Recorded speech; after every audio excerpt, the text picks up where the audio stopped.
Assalamualaikum warahmatullahi wabarakatuh. Berjumpa kembali bersama dengan saya Siti Fatimah Wahab, calon guru penggerak angkatan 11 dari PPTD SMK Negeri Sulbar, Kabupaten Mamuju, Provinsi Sulawesi Barat. Kali ini saya tidak sendiri, saya ditemani atau didampingi oleh rekan saya yaitu Ibu Munira. Beliau merupakan seorang guru sejarah di SMK Negeri Sulbar. Assalamualaikum Bu Mun. Waalaikumsalam. Apa kabar? Alhamdulillah baik. Baik ya, Alhamdulillah. Baik ya Bu, hari ini kita akan melaksanakan suatu bincang-bincang atau percakapan seputar kegiatan observasi. Jadi ini merupakan percakapan pra-observasi. Nah, percakapan pra-observasi. Sebelum nanti saya akan amati jalannya proses pembelajaran yang akan Ibu laksanakan di dalam kelas, atau sebelum saya melakukan kegiatan supervisi kelas. Adapun tujuan dari dilakukannya kegiatan supervisi kelas ini adalah untuk mengetahui dan juga mengevaluasi jalannya proses pembelajaran yang akan Ibu laksanakan di dalam kelas. Percakapan pra-observasi ini sebagai persiapan awal sebelum nantinya Ibu melakukan kegiatan pembelajaran di dalam kelas, sehingga Ibu mampu memberikan pembelajaran yang terbaik pada murid, gitu ya Bu. Ada beberapa pertanyaan yang akan saya sampaikan kepada Ibu. Pertanyaan yang pertama berkaitan dengan tujuan dari pembelajaran Ibu. Kira-kira apa tujuan yang akan Ibu capai? Di sini saya melakukan pembelajaran ini tentunya berfokus pada peserta didik, di mana peserta didik di sini harus mampu menganalisis peristiwa-peristiwa penting menjelang proklamasi kemerdekaan Indonesia. Itu yang pertama. Terus yang kedua, peserta didik mampu mengidentifikasi tokoh-tokoh penting yang terlibat dalam peristiwa detik-detik proklamasi kemerdekaan. Dan yang ketiga, peserta didik juga harus mampu bekerja secara kolaboratif dalam berdiskusi, dalam mencari solusi setiap peristiwa sejarah yang akan diberikan. Dan yang terakhir, di sini juga peserta didik harus mampu mengkomunikasikan hasil penyelidikan mereka terhadap peristiwa sejarah yang diberi. Iya, baik ya Bu. Jadi ada 4 dari tujuan yang akan Ibu capai ya. Pertanyaan selanjutnya Bu, bagaimana dengan area pengembangan yang ingin Ibu capai? Jadi di sini ada 2 aspek pengembangan yang ingin saya capai, yaitu saya berfokus kepada pengembangan pengetahuan, di mana kita bisa lihat nantinya seperti apa tingkat pemahaman yang akan dicapai di sini, terutama dalam diskusi tersebut. Terus yang kedua itu aspek keterampilan, di mana mereka nanti kita lihat sejauh mana mereka bisa berdiskusi dengan baik, berkolaborasi dengan baik, artinya bekerja sama ya. Terus mampu mengkomunikasikan hasil penyelidikannya secara kolaboratif juga. Jadi ada 2 aspek yang ingin Ibu kembangkan, yaitu pengetahuan dan juga keterampilan ya Bu. Pertanyaan selanjutnya, bagaimana rencana pembelajaran yang ingin Ibu terapkan di dalam kelas? Mungkin dari segi strateginya, pembelajarannya, model pembelajarannya, ataupun dari metode pembelajaran. Jadi sejauh ini pendekatan yang saya gunakan di sini adalah pendekatan pembelajaran berdiferensiasi. Saya juga berfokus pada keterampilan sosial emosional anak. Untuk modelnya sendiri saya pakai PBL. Untuk metodenya itu dengan cara diskusi, observasi, dan diskusi kelompok. Bagaimana dengan media pembelajaran yang akan Ibu gunakan di dalam kelas? Kalau masalah media yang saya gunakan, biasanya saya menggunakan PPT, terus saya juga menayangkan sebuah video dari YouTube, terus saya gunakan juga lembar kerja peserta didik atau LKPD. Kira-kira kapan nih Ibu akan melakukan kegiatan observasi atau kegiatan pembelajaran tersebut? Di hari apa, di kelas berapa, dan juga di jam keberapa? Rencananya saya akan melakukan pembelajaran itu di hari Kamis, di jam terakhir, tepatnya di pukul 13.55. Jadi Ibu akan melakukan kegiatan pembelajarannya ini pada hari Kamis nanti, di jam terakhir pada pukul 13.55. Nanti pada saat Ibu melaksanakan kegiatan pembelajaran di kelas hari Kamis, insya Allah saya akan masuk di dalam untuk memperhatikan jalannya proses pembelajaran yang akan Ibu laksanakan. Siap. Sebelum kita akhiri, kira-kira apa yang Ibu dapatkan dari percakapan kita hari ini? Jadi di sini tadi yang saya dapatkan adalah gambaran mengenai media apa yang akan saya gunakan nanti di saat pembelajaran yang akan saya lakukan. Baik, jadi dari hasil bincang-bincang kita hari ini, Ibu mendapatkan penggambaran media apa yang akan Ibu gunakan nanti pada saat kegiatan pembelajaran di hari Kamis nanti. Baik ya Bu, terima kasih Bu atas waktunya, sudah bersedia mau berbincang-bincang dengan saya, sudah mau melakukan percakapan pra observasi, dan sampai bertemu lagi pada hari Kamis di jam terakhir pada pukul 13.55. Demikian percakapan kita pada hari ini. Sampai bertemu di kegiatan observasi kelas 11 APHP pada hari Kamis nanti, dan juga di percakapan pasca observasi nanti. Terima kasih untuk waktunya. Saya akhiri. Wabillahi taufiq wal hidayah. Assalamualaikum warahmatullahi wabarakatuh. Waalaikumsalam warahmatullahi wabarakatuh. Assalamualaikum. Waalaikumsalam warahmatullahi wabarakatuh. Selamat pagi. Pagi Bu. Bagaimana kabarnya hari ini? Baik Bu. Sudah siap belajar? Siap Bu. Nah, silakan keluarkan peralatannya, belajarnya. Sebelum kita melakukan pembelajaran, alangkah baiknya mungkin sebelum memulai pembelajaran, saya minta kepada ketua kelasnya mungkin bisa memimpin doa sebelum pembelajaran dimulai. Silakan Bu Andi. Sebelum kita belajar, mari kita baca doa sesuai gambaran yang masing-masing. Doa dimulai. Doa selesai. Nah, selanjutnya Ibu ingin mengecek kehadiran kalian. Tolong dengarkan baik-baik namanya ya. Almira, Ansar, Hasifah, Hadir Bu. Ibrahim, Isin, Iga Mawarni, Intan, Juandi, Muhammad Reza, Nak Daura, Naila, Nawia, Nurmania, Salmi, Sakit Bu. sakit, Tasya. Jadi untuk hari ini ada 2 orang yang tidak hadir. Mari kita doakan semoga teman kalian yang berhalangan hadir hari ini bisa segera ikut bergabung dengan kita, dan yang memiliki halangan karena ada urusan, kita juga doakan segera masalahnya cepat selesai dan bisa ya mengikuti pembelajaran berikutnya. Amin. Nah, sekarang saya meminta untuk setiap peserta diri untuk berdiri. Kita mungkin bisa menyanyikan dulu lagu kebangsaan Indonesia Raya. Mungkin salah satu dari kalian bisa memimpin atau memandu temannya di depan. Coba, mungkin Intan bisa. Indonesia tanah airku, tanah tumpah di sanalah aku berdiri, jadi pandu ibuku. Indonesia kebangsaanku, bangsa dan tanah airku. Marilah kita bersatu, Indonesia bersatu.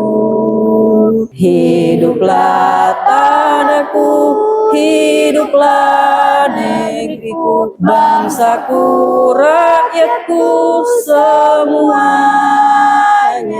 Bangunlah jiwanya, bangunlah badannya untuk Indonesia Raya. Indonesia Raya, merdeka, merdeka, tanahku, negeriku yang ku cinta. Indonesia Raya, merdeka, merdeka, hiduplah Indonesia Raya. Silakan duduk kembali. Sebelum Ibu menyampaikan materi yang kita akan bahas hari ini, saya ingin mengingatkan kembali kepada kalian mengenai materi yang lalu, yang sudah kita pelajari pertemuan sebelumnya. Mungkin di antara kalian ada yang masih mengingat apa yang kita sudah pelajari minggu lalu. Oh, Jondi. Oke, Jondi. Apa Jondi? Jepang menjanjikan kemerdekaan kepada Indonesia. Jepang menjanjikan kemerdekaan Indonesia. Oke. Siapa lagi? Saya Bu. Apa Sifah? Jatuhnya bom atom di Hiroshima dan Nagasaki. Jatuhnya bom atom di Hiroshima dan Nagasaki. Tahu tanggal berapa? Tanggal 6 6 Agustus di Hiroshima dan tanggal 9 di Nagasaki. Yang lain masih ada yang ingat materi apa saja? Dampak-dampak positif pendudukan Jepang yaitu diperbolehkan memakai bahasa Indonesia dan tidak diperbolehkan memakai bahasa Belanda. Oke, itu dampak positifnya pendudukan Jepang. Jadi kita dibiarkan tetap memakai bahasa Indonesia, terus ada pelarangan tidak boleh menggunakan bahasa Belanda. Ada yang lain lagi? Sudah tidak ada.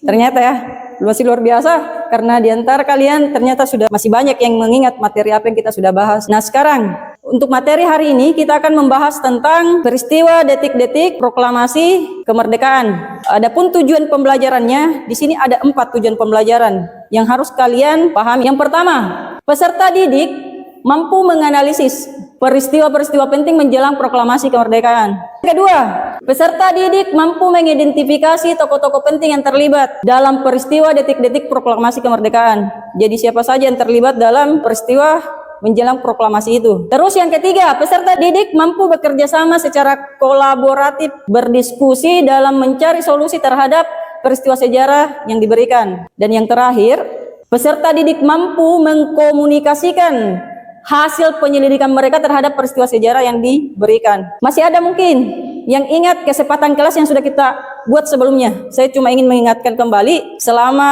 kesepakatan kelas yang kita sudah sepakati sebelumnya, semoga tidak masih konsisten ya. Nah, sekarang kita masuk dalam kegiatan inti. Di sini saya akan memutarkan sebuah video. Tentunya di video ini terkait materi apa yang kita akan bahas hari ini.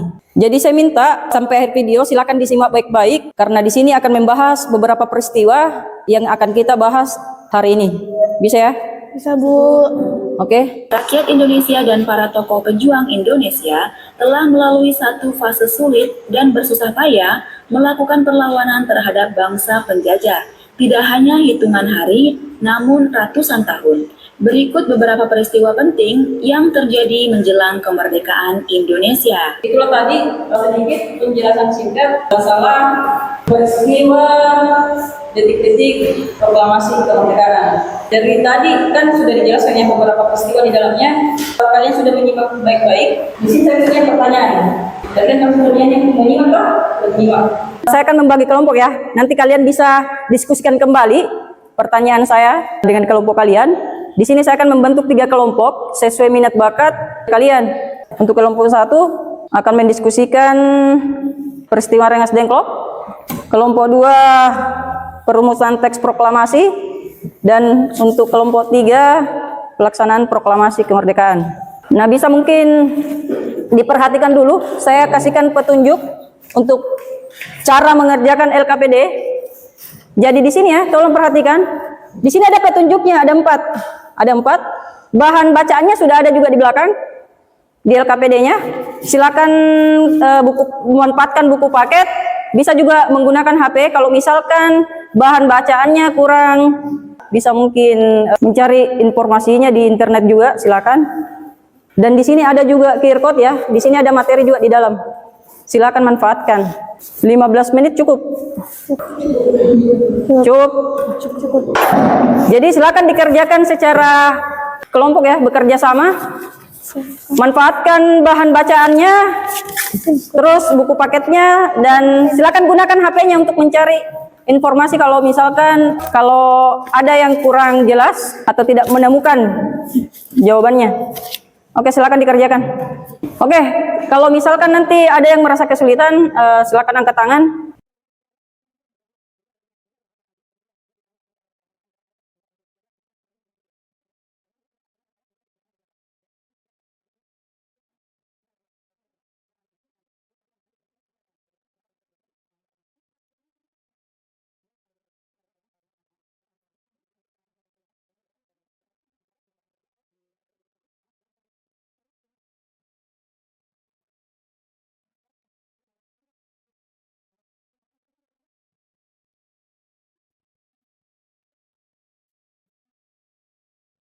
Jadi sebelum kita mempresentasikan ya hasil diskusi kalian, kita ice breaking dulu.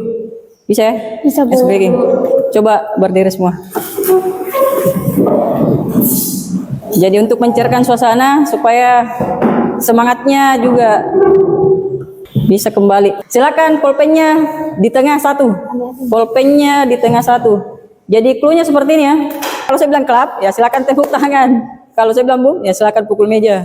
Kalau saya bilang pen, silakan rebutan, ambil pulpennya. Klap, bum bum, bum klap, klap klap, bum, bum bum, pen. Siapa? Oh, pemenangnya di kelompok 1, Nak Daura. Langsung saja saya persilakan kelompok 1, silakan mempresentasikan hasil diskusinya. Assalamualaikum warahmatullahi wabarakatuh. Waalaikumsalam warahmatullahi wabarakatuh. Kami dari kelompok 1, di sini kami akan mempresentasikan hasil diskusi kami tentang Rangas Denglok. Tapi baik, saya akan memberi kesempatan kepada Hasifah untuk membacakan hasil diskusi kami yang berjudul Rangas Denglok. Baiklah, di sini saya akan membacakan soal pertama. Soal pertama yaitu, apakah Indonesia akan tetap memproklamasikan kemerdekaan jika para pemuda tidak mendesak atau menculik Insinyur Soekarno dan Muhammad Hatta ke Rengas Dengklok? Jawaban kami, menurut kami kemungkinan Insinyur Soekarno dan Hatta tidak akan memproklamasikan jika tidak ada desakan dari para pemuda. Kemungkinan besar proses proklamasi akan berjalan lebih lambat karena Soekarno dan Hatta mungkin akan menunggu proses lebih lanjut dari Jepang atau PPKI. Dan Jepang pada saat itu telah menjanjikan kemerdekaan bagi Indonesia, namun dengan syarat dan waktu yang mereka inginkan. Tanpa adanya tekanan dari dalam negeri, Indonesia mungkin akan menerima kemerdekaan dalam bentuk yang lebih terbatas dan dengan pengawasan Jepang yang lebih kuat. Soal yang kedua, apakah kalian sependapat dengan tindakan yang dilakukan oleh golongan muda? Jelaskan alasanmu. Di sini kami sepakat atas tindakan yang dilakukan oleh golongan muda karena kondisi pada saat itu sangat mendesak. Jepang telah menyerah kepada sekutu, namun belum ada tindakan nyata dari pihak Jepang untuk memberikan kemerdekaan kepada Indonesia. Golongan muda merasa perlu mengambil inisiatif untuk mempercepat proklamasi. Soekarno-Hatta dianggap sebagai tokoh sentral dalam perjuangan kemerdekaan. Dengan membawa mereka ke Rengas Dengklok, golongan muda ini ingin memastikan bahwa proklamasi akan dilakukan dengan kepemimpinan yang kuat dan diakui oleh seluruh rakyat Indonesia. Pertanyaan yang terakhir, siapa saja tokoh yang terlibat dalam peristiwa Rengas Dengklok? Jelaskan peran masing-masing. Tokoh yang pertama ada Soekarno dan Muhammad Hatta. Yang kedua Charles Saleh. Sekian dari presentasi kami. Beri aplaus dulu untuk kelompok 1. Silakan kembali ke tempatnya. Silakan perhatikan ke depan. Di sini saya ingin mungkin memberikan sedikit penjelasan terkait apa yang kalian sudah diskusikan tadi, mulai dari peristiwa Rengas Dengklok yang didiskusikan oleh kelompok 1, rumusan teks proklamasi kelompok 2, dan pelaksanaan proklamasi kelompok 3. Jadi semuanya sebenarnya sudah tampil sangat bagus, gitu ya. Mungkin ada yang bisa menyimpulkan tadi materi. Siapa yang bisa menyimpulkan? Sipa, silakan Sipa. Baik, kesimpulan pada materi ini kita bisa belajar dari peristiwa yang terjadi di kemerdekaan Indonesia bahwa bangsa Indonesia perjuangannya untuk mencapai kemerdekaan Indonesia tidak main dan juga tidak mudah. Maka dari itu kita selalu bersyukur Indonesia sampai detik ini tidak ada lagi mendapatkan kemenangan apapun. Maka dari itu kita sebagai generasi penerus kita harus selalu menjaga kesatuan kita. Oke, tepuk tangan dulu. Jadi sudah bagus sekali ya kesimpulan yang dipaparkan sama Sipa. Nah sekarang sudah siap handphonenya semua? Siap, Bu. Sudah? Silakan ketik join Kahoot. Silakan masukkan pinnya. Intan sudah bergabung. Jadi Ansar sudah bergabung. Resa, Mawar, Nanda, Naila, Nawia, Nurmania, Intan, Siva, Nengsi, dan Andi. Silakan dijawab dengan benar dan paling cepat. Karena di sini yang tercepat akan mendapatkan skor paling tinggi. Nah, maksudnya apa? Biar semuanya pun dapat nilai sempurna, artinya semuanya 5 soal ini benar ya. Tapi ada yang lebih cepat yang menjawab pasti akan mendapatkan total lebih di atas. Silakan simak, diperhatikan Bebe soalnya. Jadi soal pertama tadi ternyata Nengsi paling tertinggi. Oke, saya lanjut soal kedua.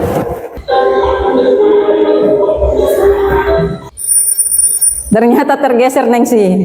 Posisi pertama sekarang ada Siva. Nah, sekarang saya lanjut soal ketiga. Dan untuk soal terakhir ya. Ini yang terakhir. Silakan lebih cepat lagi. Nah, ini yang paling gampang soalnya. Oke, kita lihat hasil terakhirnya. Oke, tepuk tangan yang di posisi 1. Oke, beri aplaus yang paling tertinggi. Oh, ada runner up-nya. Siapa tadi? Intan sama Reza. Jadi yang tertinggi di sini Siva. Terus ada Nurmania sama Nengsi. Nah, sekarang di sini saya ingin bertanya kepada kalian semua, selama pembelajaran tadi yang kita sudah lakukan, diskusi tentunya ya. Proses pembelajaran kan kita sudah melakukan diskusi mengenai materi detik proklamasi kemerdekaan Indonesia ya. Nah, sekarang saya ingin tanya perasaan kalian selama mengikuti proses pembelajaran sejarah hari ini. Apa ya kira-kira yang sudah kalian pelajari hari ini? Siapa yang bisa? Oke, Siva. Peristiwa Rengas Dengklok, yang dimana peristiwa itu adalah kejadian diculiknya Insinyur Soekarno dan Muhammad Hatta. Hal apa yang ingin Anda lakukan setelah belajar dari peristiwa ini? Oh, Nurmania. Apa Nurmania? Setelah belajar dari peristiwa ini, saya sebagai generasi penerus akan lebih berhati-hati lagi dan berusaha tetap menjaga keutuhan NKRI. Oke, kalau tadi sudah semua diungkapkan, selanjutnya untuk minggu depan kita akan membahas tentang makna proklamasi, karena di sini tadi kita cuma sampai pembacaan teks proklamasi. Jadi untuk minggu depan yang kita akan bahas adalah tentang bagaimana makna proklamasi itu sendiri, bagaimana reaksi rakyat Indonesia ketika mengetahui negara kita merdeka. Jadi harus memang semangat, apalagi kalau ketika kita menyanyikan lagu nasional. Sebelum saya tutup pembelajaran hari ini, mungkin kita bisa sama-sama berdoa. Semoga pembelajaran hari ini betul-betul menyadarkan kita. Silakan mungkin rapikan peralatannya. Mungkin ketua kelasnya sebelum ibu keluar mungkin bisa disiapkan. Terima kasih kepada Sama-sama. Terima kasih untuk hari ini ya. Ya Bu. Silakan. Oke, wabillahi taufiq wal hidayah. Assalamualaikum warahmatullahi wabarakatuh.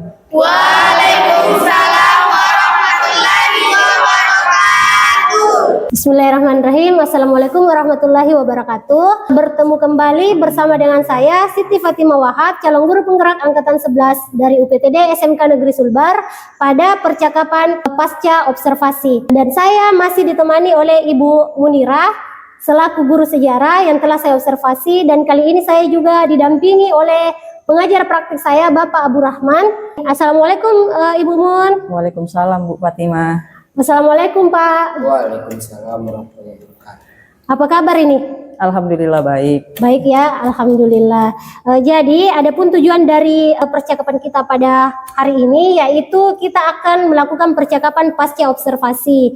Karena pada hari Kamis yang lalu saya telah melakukan kegiatan observasi pada kegiatan pembelajaran Ibu Munira di dalam kelas. Jadi hari ini kita melakukan kegiatan percakapan pasca observasinya. Nah, adapun beberapa hal yang ingin saya tanyakan kepada Ibu Munira berkaitan dengan kegiatan observasi kelas yang telah Ibu lakukan. Pertanyaan pertama yaitu bagaimanakah perasaan Ibu terkait dengan jalannya kegiatan observasi di kelas yang sudah berlangsung kemarin? Perasaan saya biasa saja, tidak ada grogi apapun itu. Mungkin karena sudah terbiasa. Baik, pertanyaan selanjutnya, bisa Ibu ceritakan kembali apa pengembangan apa yang sudah Ibu lakukan di dalam kelas? Kemudian langkah-langkah atau tahapan apa yang sudah Ibu lakukan di dalam kelas? Jadi di sini ada dua aspek ya. Saya berfokus pada pengembangan pada pengetahuan siswa dan keterampilan peserta didik itu sendiri.